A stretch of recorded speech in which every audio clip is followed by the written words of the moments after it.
Salam hörmətli izləyicilər, Neytral Zonada xoş gördük. Bu dəfəki mövzumuz İran, Amerika və İsrail müharibəsi haqqında olacaq. Müharibənin ümumiyyətlə 3 günü arxada qalıb və biz müharibənin 3 günü ilə qalıb bundan əvvəlki verilişlərdə və gecələr canlı yayımlarda ən azından fikirlərimi çatdırdım və daha çox 12 günlük toqquşma ilə hazırki müharibənin müqayisələrini apardım. Ona görə də bu dəfə müharibəyə bir qədər fərqli baxmağa çalışacağam. Müharibəyə biz açıq şəkildə demək lazımdır ki, İranın ümumiyyətlə müharibəyə hazırlığı ilə bağlı əvvəllər də biz danışırdıq və İran reallıq ondan ibarətdir ki, hazırda biz görürük ki, İran bir total müharibəyə hazırlaşır və uzun müddətli müharibəyə hazırlaşır, geniş miqyaslı müharibəyə hazırlaşır.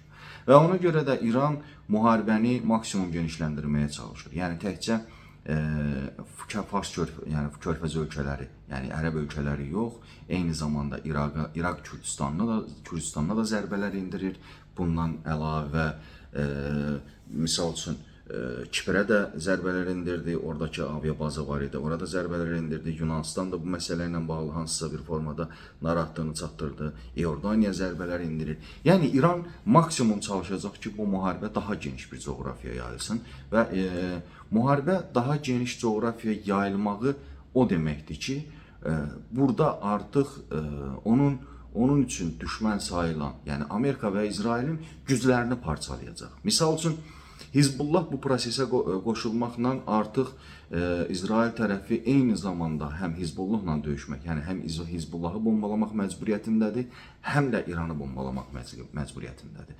Və hətta Hizbullahda quru əməliyyatlar, Hizbullahla bağlı quru əməliyyatlar keçirmək məcburiyyətindədir.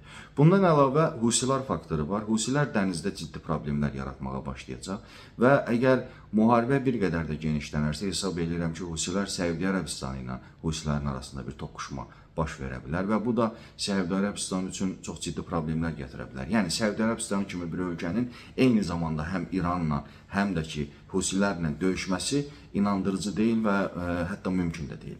Və bu da baş versə, Amerika da məcburdur ki, onlara da dəstək versin. Amma Ərəb ölkələri reallıq ondan ibarətdir ki, Ərəb ölkələri Amerikadan çox narazıdırlar. Niyə görə? Çünki onları ümumiyyətlə mühafizəsini, müdafiəsini ən azından boynuna götürən Amerika faktiki olaraq ya özünü qoruyur, ya da İsraili qoruyur. Yəni Ərəb ölkələri demək olar ki, İranın qarşısında yalnız öz gücləri ilə hansısa bir formada müqavimət göstərməyə çalışır. Amma reallıq ondan ibarətdir ki, müqavimət göstərdikləri də o qədər də ciddi bir müqavimət göstərə bilmirlər.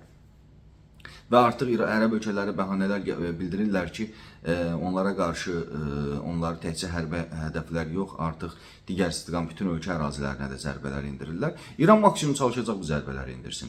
Əgər İran görsək ki, onun üçün problemlər daha da genişlənir, hesab edirəm ki, o artıq Ərəb ölkələrinin hamısına istənilən bir nöqtəyə zərbələr endirəcək ki, bu müharibə daha da ağırlaşsın, daha da gərginləşsin və proses daha da hətta kontroldan çıxsın. Və mən düşünürəm ki, Amerika və İsrailin heç arzulamadığı bir şeydir ki, bu müharibə kontroldan çıxsın. Çünki müharibə kontroldan çıxarsa, Amerikanın da və İsrailin də yaxın şərqdə çoxlu sayda düşmənləri var və bunların hamısı aktivləşə bilər və bunun özü də əslində yaxın şərqdə Amerika üçün və İsrail üçün çox böyük bir problemi gətirib çıxarda bilər. Bir qədər də müharibənin hazırki vəziyyəti və ümumiyyətlə müharibədə Amerika və Qərb ölkələrini əsas narahat edən məsələni qeyd etmək istəyirəm ki, Amerika təbii ki, məsələn, İranın istehsal elədiyi və İranın istifadə elədiyi dronlar və raketlərin qiyməti, yəni aşağı-yuxarı hər kəsə bəllidir. 35 min dollardan başlayır dronlar, 50 min dollara qədər dronlar istehsal edirlər. Raketləri də, yəni 100 min, 200 min, yəni o qədər də bir bahalı silahlar sayılmırlar.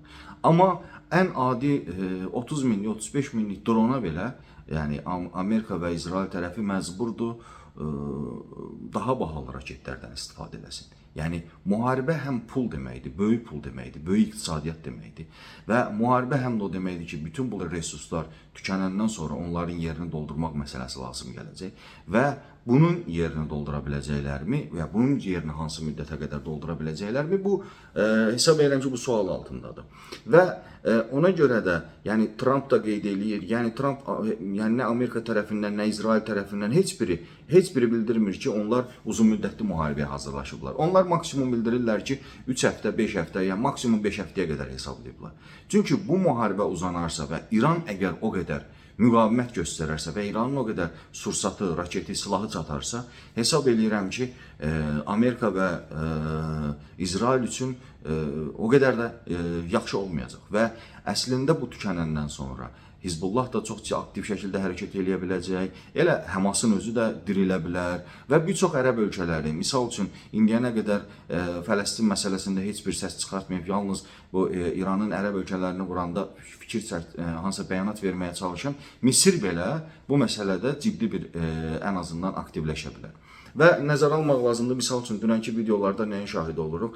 Artıq Amerika tərəfi, necə ki 12 günlük toqquşmanın sonlarında İsrail tərəfi dronları artıq helikopterlə vurmağa çalışırdısa, indi də artıq Suriya ərazisində çalışırlar onları F-16'larla vurmağa çalışırlar. Və bunun hamısı yanacaq və bundan əlavə raketlər, bunlar hamısı böyük pullardır və bunların istehsalı məsələsində də çox zaman alır. Misal üçün, adi 12 günlük müharibədə istifadə olunan tahat raketlərinin anbarlara yerinə doldurulması, stokların doldurulması məsələsinə gəldikdə 2027-ci il hesablanmışdı. Yəni, Amerika kimi bir dövlət belə bunu qısa zamanda həll edə bilmir. Amma İranda çox qüstar üsulla, yəni həm ucuz olduğuna görə və bunu qüstar üsulla da eləməyi bacardıqlarına görə onlar üçün problem deyil.